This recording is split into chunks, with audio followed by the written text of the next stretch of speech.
بسم اللہ الرحمن الرحیم۔ السلام علیکم فرینڈز، امید کرتا ہوں آپ سب خیریت سے ہوں گے اور آپ کو میری ویڈیوز بھی پسند آ رہی ہوں گی۔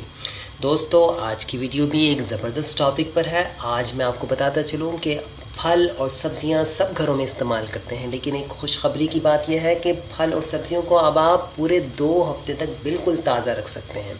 وہ کیسے، آپ کو میں مزید اپڈیٹ دیتا چلوں کہ ملائیشیا کی ایک کمپنی نے ایک چھوٹا سا اسٹیکر بنایا ہے جس میں کیمیائی اجزاء سے پاک ایک قدرتی فارمولہ ہے۔ فارمولے کے اجزاء پھل کو 2 ہفتوں تک تازہ رکھتے ہیں اور وہ گل سڑ کر ختم نہیں ہوتا۔ مزید بتاتا چلوں کہ کمپنی کا دعویٰ ہے کہ اسٹیکر 100% نامیاتی ہے اور جس میں شہد کی مکھیوں کے چھتے سے لی گئی موم اور خاص آیونائز نمک ملایا گیا ہے۔ یہ دونوں اشیاء مل کر پھل کو بیکٹیریا سے محفوظ رکھتی ہیں اور ساتھ ہی اسٹیکر پھل کے پکنے کے عمل کو بھی سست کر دیتا ہے۔ اگرچہ اس اسٹیکر کی مزید تفصیل نہیں دی گئی، لیکن اسٹیکر بالکل محفوظ ہے اور یہاں تک کہ آپ اسے کھا بھی سکتے ہیں۔ اس اسٹیکر کو اسٹکس فریش کا نام دیا گیا ہے۔ اس انڈونیشین کمپنی کے مالک ظافری زین الدین نے کہا ہے کہ 4 سال قبل انہیں اس کا خیال آیا اور انہوں نے پھل اور سبزیاں فروخت کرنے والے کئی افراد سے ملاقات کی جو تیزی سے خراب ہوتے ہوئے پھلوں سے پریشان تھے۔ ایک خوانچہ فروش نے کہا کہ ہم بے بس ہیں کیونکہ ہم قدرت کو نہیں روک سکتے۔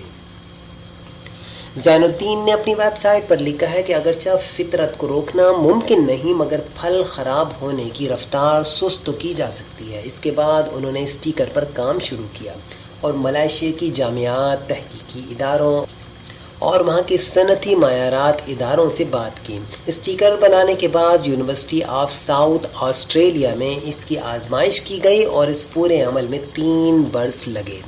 پہلے اسے آموں کی زندگی بڑھانے کے لیے استعمال کیا گیا، لیکن بعد میں کمپنی نے دریافت کیا کہ یہ آم جیسے چھلکے والے اور آم جیسی جسامت والے دیگر پھلوں پر بھی کارآمد ہے۔ ان میں ناشپاتی، پپیتا، سیب اور دیگر تمام چھلکے والے پھل شامل ہیں۔ یہ اسٹیکر پھل پکنے کا عمل سست کرتا ہے اور انہیں بیکٹیریا یا پھپھوندی سے بھی محفوظ رکھتا ہے۔